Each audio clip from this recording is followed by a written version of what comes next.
Okey, nama saya Nurul Atikah binti Ramli. Okey, saya bekerja sebagai Operation Executive.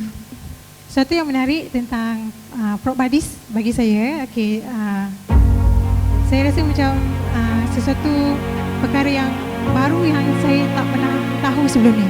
Okey, benda yang paling menarik sebab sebelum ni kalau kita tahu company property, kita tak tahu company tu boleh membantu diri kita sendirilah kan, dari segi keuangan, dari segi macam mana nak arrange keuangan. Jadi bila saya mengenali company ni, dan saya tak sangka saya boleh bekerja dalam satu company yang sangat hebat.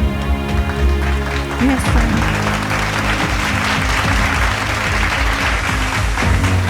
Okay, kalau saya buat, masalah saya adalah dari segi sebab okay, kita ni ada satu perasaan tau, semua orang ada macam tu, suka tolong orang.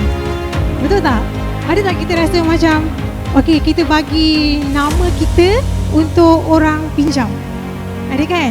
Saya tahu ramai orang yang baik macam tu, kategori orang yang baik lah kan. Saya salah seorang daripadanya. Jadi bila ada pinjaman yang saya kena sambung motor kan, saya beli. Lepas tu kalau kita rasa macam itu bukan kita punya, takkan aku nak kena bayar, macam tu tau. Jadi saya ignore benda tu. Tapi dia memberi efek yang negatif kepada saya punya literasi keuangan saya lah. Situasi saya memang teruk lah. Dekat sini saya belajar banyak perkara. Pertama, bagaimana saya nak restructure balik saya punya keuangan.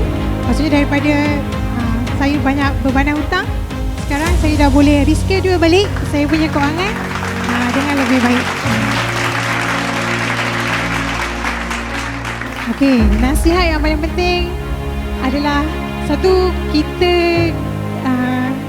kena tahu menghargai kita punya setiap orang dia ada, macam contoh nama kita kan, kita kena jaga betul-betul.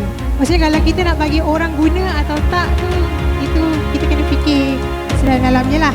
Kedua, kita kena ada ilmu tentang pengurusan keuangan. Truly saya cakap, kadang-kadang kita rasa macam kita tahulah dengar sini sana sini kan, tapi cara yang paling bagus kita cari guru untuk kita belajar tentang pengurusan keuangan kita. Jadi boleh pergi kat G10, memang bagus gila. Sebab saya dah pergi dan saya alhamdulillah sekarang ni saya nampak perubahan. Daripada first saya datang kerja sampailah sekarang ni hampir 2 tahun, nampak perubahan ketara dari segi saya punya keuangan. Situs saya memang dah clear. Okay, so sekian. Okay, terima kasih semua.